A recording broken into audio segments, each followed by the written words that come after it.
Debbie from WIW Design, and today for Waffle Flower I'm using one of the new Big Bear and Bear sets from the recent summer release to create this cute birthday card. The Pawsome set has a great selection of critters to colour, and I like the fact that most of the characters come as pairs. I was particularly taken with the Dachshunds, and so I laid those out on a piece of white card in the Mini Misty along with a bunch of the coordinating images. I wasn't sure at this point which of the images I wanted to use in the final card, but stamping out one image or a selection requires no more time when using a stamp positioner and gives you options to play with. I'm going to be using my Copics to colour, and so I'm stamping in a Copic friendly black ink. I like to stamp the images at least twice to get nice solid black outlines. I stamped a few more of the banner images and now I'm all set to colour. I like to reference an image when colouring, and so I googled Dachshund on my phone so I can reference colours and shading. I've sped the video up to fit in as much of the colouring as possible. I'm using a simple Copic colouring technique of blending two or more shades of the same colourway to get highlights and shadows. Often I start with the lightest colour and work my way to the darkest, but as the areas to colour on these doxies is relatively small, then I find it easier to start with the darkest shade and work to the lightest. This way I'm laying down less ink and reducing the chance of oversaturating the area and the marker bleeding outside the lines. I'm going to play some music while I continue to colour, and I'll be back shortly.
With the colouring now complete, I've attached the matching Pawsome dies with washi to keep them in place while I run them through my Big Shot die cut.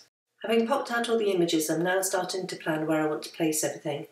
Having decided a rough layout, I'm blending Lakeshore's ink into a piece of card, and I'm going to die cut a circle from this to act as a background for my scene, and I want the ink to blend up lightly from the bottom and then fade out towards the top of the circle. Again, I'm using washi to keep the die in place and then running it through my die cutting machine. I've reworked my plan slightly on where I'm going to place the images. I often find I pare designs down and remove items as the card comes together with a less is more philosophy. I've cut a white panel using the Lacy Layers 5x7 die set to help ground my scene, and now I'm working on the sentiment. In our house we use birthday cards more than any other type of card, and so I pulled out the "Hope Your Birthday Was Pawsome" from the set and laid it out on black card in the Misty.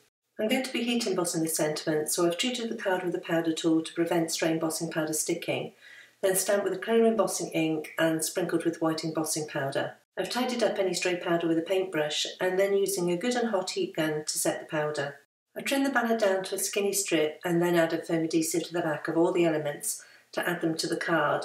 At first I lay them down lightly so there's the opportunity if needed to move them about slightly. Then with everything in place I wanted to add a few touches to finish. I added some white gel pen details to the present and the doxy's ears, and then a good coat of Wink of Stella over everything apart from the dogs. The shimmer of Wink of Stella is so pretty in person but hard to capture in film and photos, but hopefully you can see it a little here. Lastly, I added a few sequins and kept those in place with Ranger Multimedium Matte. And that completes this cute birthday card using the new Pawsome set. I'll leave you with some photographs and want to thank you for joining me today. For more product information, please visit waffleflower.com and follow on YouTube, Instagram and Facebook for more inspiration. If you want to find me, I blog over at WIW Thanks, and I'll see you next time.